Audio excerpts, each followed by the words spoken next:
Good morning, everybody. I have a couple of quick announcements before I get into this assignment that I'm going to give you today. Again, just a reminder, the test on Chapter 34 is this Friday. Also, there's an article in today's folder called The Transformer, and there will be some instructions under the outline that you'll see as to, after reading the article, just a paragraph summary, and that will be due this Friday, also the day of the test. So give you a couple days to read it and write a little short summary paragraph of it. The assignment that I'm going to go over now is called the electric bill assignment, and it's an assignment, long-standing assignment. I've had it in my classes for a number of years. It's great. It's very practical, and it helps you to learn basically the cost of operating electrical appliances in your home. And some of you might say, well, I don't pay our electric bill. Why is that really an issue for me?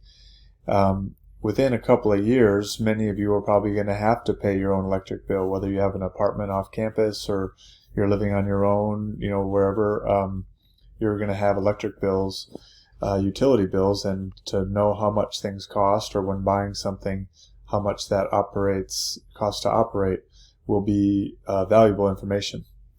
So there's a template in today's folder that you can use to make this do this assignment.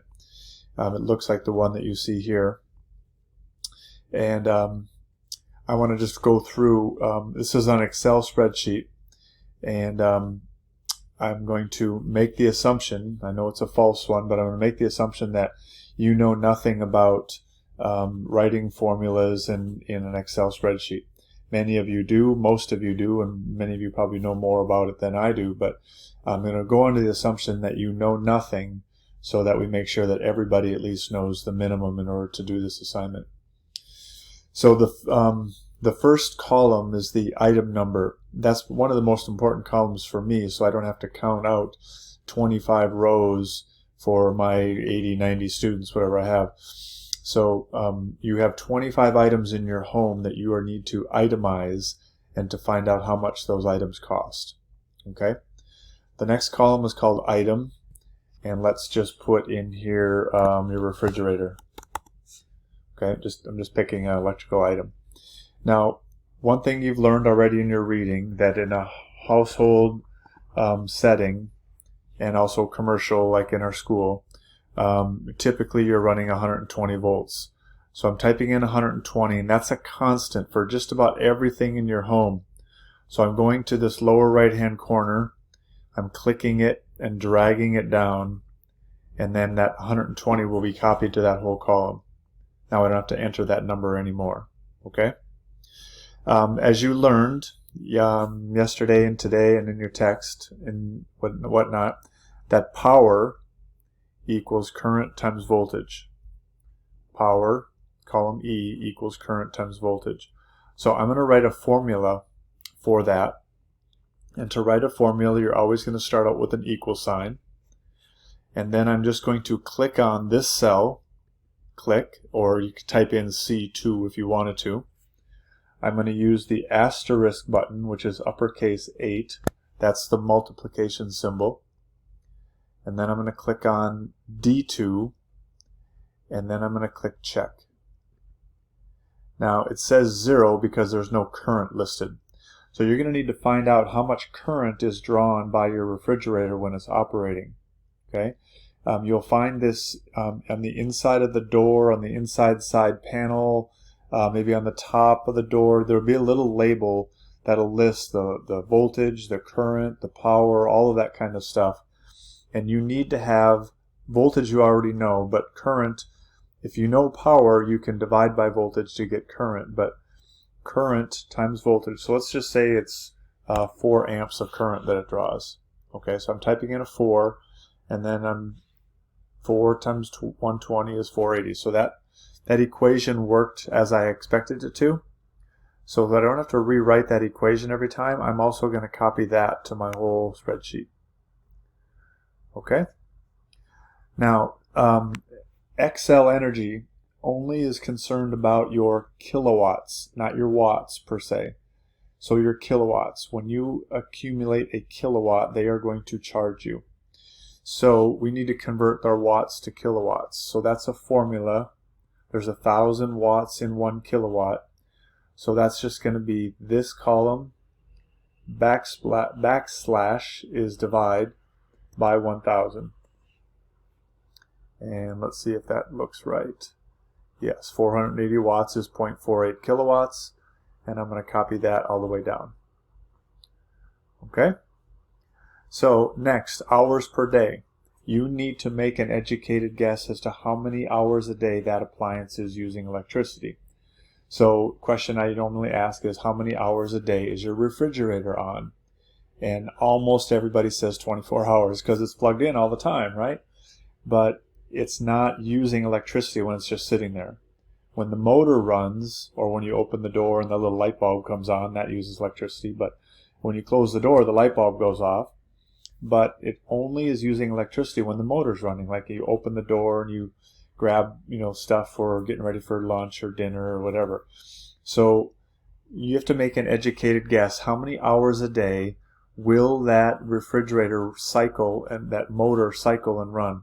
So I'm just going to put 3 hours, but I would encourage you to listen in your kitchen, maybe do your homework a day in your kitchen, and just kind of pay attention to how frequently does it come on during the course of an hour, and then kind of extrapolate that for a day. Okay?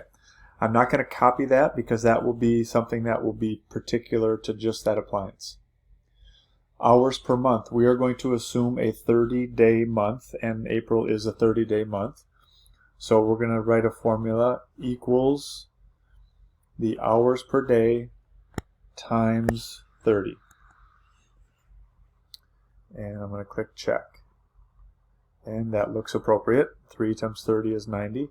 So I am going to copy that one. So again, I don't have to use my calculator at all in this assignment. Next is kilowatts times hours per month. Well, I have kilowatts and I have hours per month, so I'm just going to multiply them. So I'm going to take my formula equals kilowatts asterisk hours per month and check. And that looks appropriate. So again, copy, so you don't have to redo this formula anymore. Now, the price per kilowatt hour in column J here. This, you're going to have to do a little bit of research. Ask your parent or whoever's paying the bill. Ask if you can see an electric bill. Hopefully they have a paper copy. If they don't, they'll maybe show you online where they pay their electric bill. On that electric bill, you're going to look for this, the price per kilowatt hour.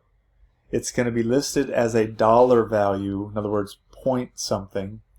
And I'm going to give you a hint. It's going to be in the neighborhood of a nickel and a dime per kilowatt hour. So I'm just going to put in a dime just for an argument's sake, so we have something to put in here. And so I'm going to put in a dime, but you need to find out the actual value, and you need to put that number in here. Find it on your electric bill. Ask your parents if they know.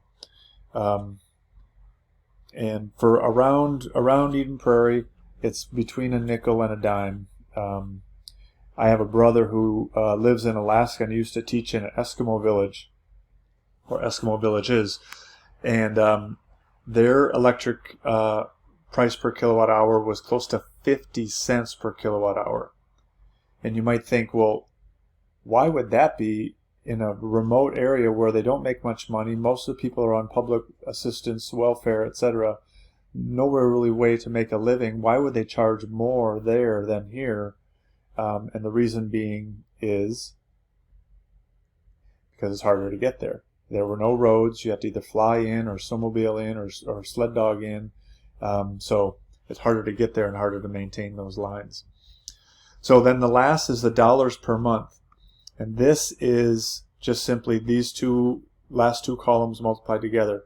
If you look at the units, multiplying them together, many of those units are going to cancel, and what's left standing is going to be dollars per month. So I'm going to say equals kilowatt hours per month times the price per kilowatt hour, and then check.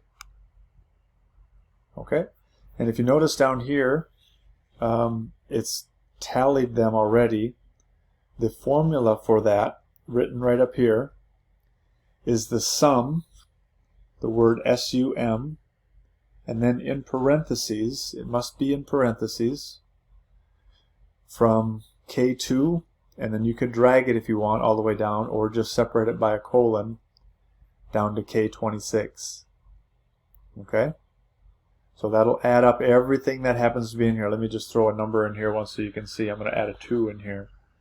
And then see, it adds it to 6. So I'm going to delete that. But okay, so that's basically the gist of it. You're going to go through 25 items, assuming it's 120 volts. Now there are some things in your home that won't be 120. Some things will be at 240 volts.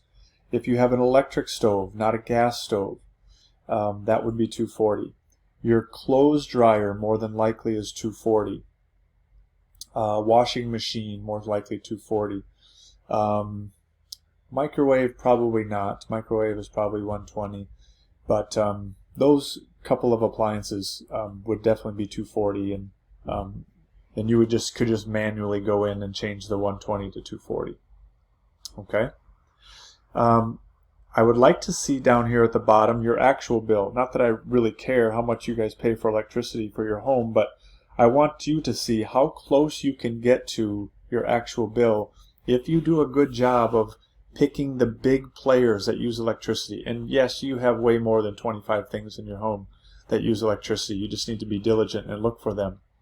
So if you choose 25 of the big players, you will get remarkably close to your actual bill. Couple questions that people have. Lights. Let's say you turn on your bathroom light and there's maybe 6 bulbs above your mirror. That's one appliance. You can add up the wattage on each of those bulbs to get your total watts for here in column E, but it's one appliance because it's operated by one switch. However, if you have 4 computers in your house, that's 4 items. If you have 3 TVs in your home, that's 3 items. Okay? But the number of bulbs, typically like in a chandelier, you had 30 bulbs in a chandelier. Well, that's not the whole assignment. That's not 30 items. That's one item. You can add up the wattage of each of those bulbs.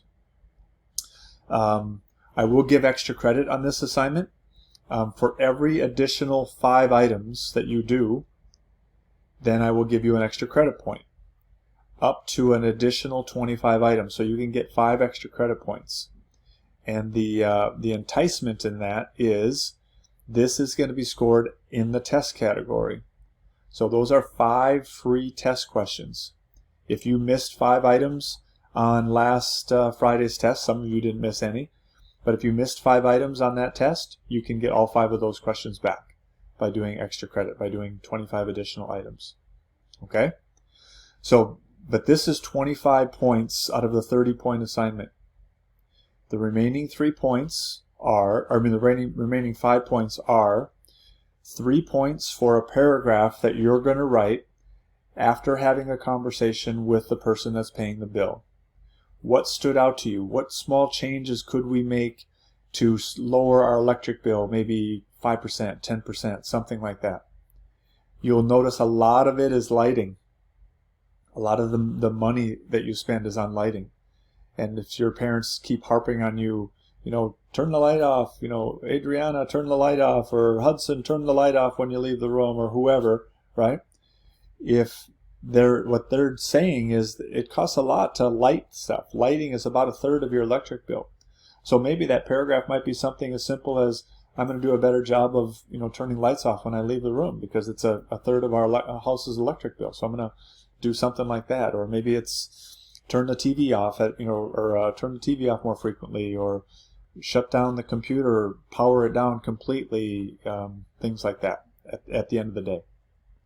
Okay? So that's 3 points, the paragraph, and then the last 2 points is a parent signature. So they're going to sign off on that paragraph that they had that discussion with you about what changes you could make to lower your monthly electric bill. And please, please, please don't be the person that's going to say, well, all of those changes are only going to make like $5 a month difference. $8 a month difference in our home. And you might say, well, I don't pay the bill. Why does that